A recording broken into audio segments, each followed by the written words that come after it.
começar com o conteúdo de ciências, as plantas e os seres humanos, extrativismo vegetal e cultivo. Capítulo 3 do módulo 2, as páginas 170, 171, 172, 174, 175 e 178. As plantas e os seres humanos. No Brasil, existem comunidades que vivem próximo aos rios e que extraem recursos do ambiente para seu sustento. Essas comunidades são chamadas ribeirinhas. Na Amazônia, os moradores da comunidade Jamaraquá se alimentam dos peixes que pescam no rio e da mandioca que cultivam. Os moradores da comunidade Manguari, no Pará, utilizam as folhas de uma palmeira, conhecida como curuá pichuna, para cobrir suas moradias.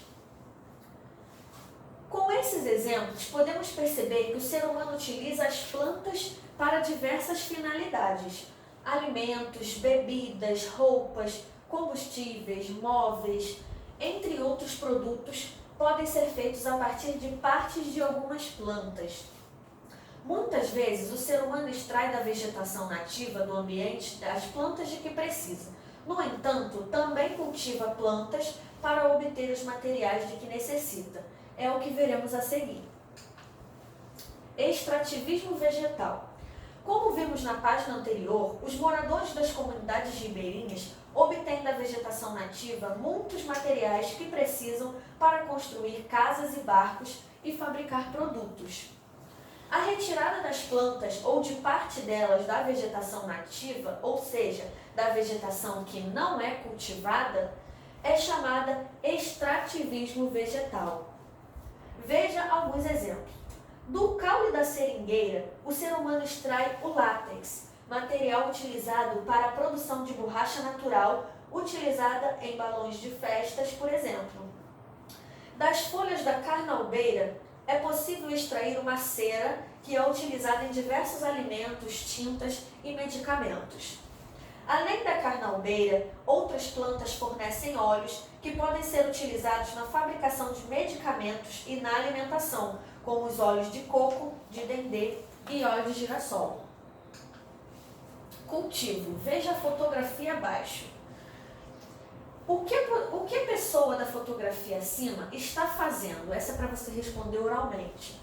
O ser humano pode cultivar as plantas para obter matéria-prima e alimentos. Em geral, o cultivo de plantas é realizado em hortas, pomares e plantações.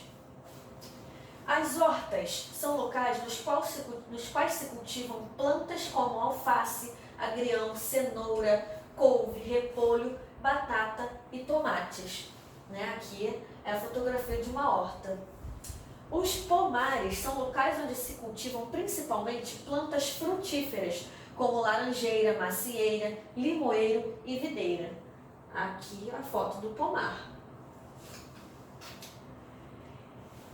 Hidroponia. Se você fosse plantar um vegetal, onde você o plantaria? Ao responder a essa questão, geralmente, lembramos de locais que têm solo, como vasos ou terrenos. No entanto, algumas técnicas permitem que plantas como alface, rúcula e morango sejam cultivadas sem o uso do solo. A hidroponia é uma dessas técnicas. Cultivo de alface pela técnica da hidroponia. Reparem aqui essa imagem. Imagine plantas sendo cultivadas em tubos plásticos por onde circula uma mistura de água e de nutrientes. Essa é a técnica da hidroponia. Nela, as raízes das plantas ficam em contato com essa mistura, que fornece os nutrientes necessários para o desenvolvimento da planta. Até agora conhecemos as hortas e os pomares. No entanto, a maior parte dos alimentos produzidos no Brasil é cultivada em plantações. As plantações ocupam terrenos de grandes dimensões, nos quais geralmente são cultivadas plantas do mesmo tipo, como milho, soja, trigo e algodão. Ou seja, em grandes terrenos, As plantas cultivadas em plantações podem ser utilizadas diretamente na alimentação ou como matéria-prima na indústria de alimentos. O arroz, por exemplo, é utilizado diretamente na alimentação. Já a soja pode ser utilizada como matéria-prima da fabricação de óleo, leite e suco, por exemplo. As plantações também podem fornecer matéria-prima para outros tipos de indústrias. O algodão, por exemplo, é utilizado para fabricar tecidos, já a cana-de-açúcar é utilizada para produzir alimentos e combustível. Aqui uma plantação de algodão em Goiás. Há também as plantações que fornecem madeira para a produção de papel e de móveis. Veja abaixo. Florestas de eucalipto são cultivadas pelo ser humano, né? Plantação de eucalipto em São Paulo. Os eucaliptos são cortados e os troncos são levados para as indústrias. Troncos de eucalipto sendo transportados até a indústria de papel. Nas indústrias, a madeira serve de matéria-prima para a produção de papel.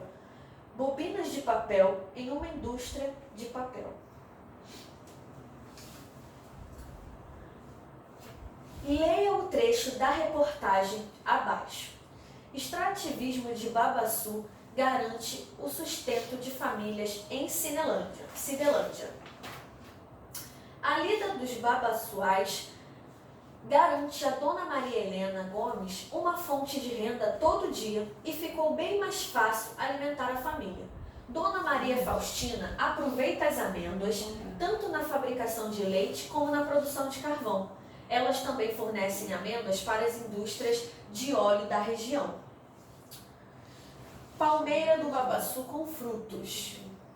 Isso aqui é uma palmeira. Aqui nós temos os frutos. Letra A. Sublinhe no texto o nome da planta que é utilizada pelas comunidades de Cidelândia. B. Circule no texto os produtos obtidos a partir do babaçu. C. Qual é a importância do extrativismo do babaçu para as famílias que vivem no município de Cidelândia? Então, vocês vão dar uma lida nesses outros textos anteriores, né?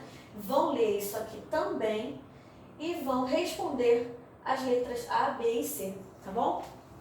Um beijo!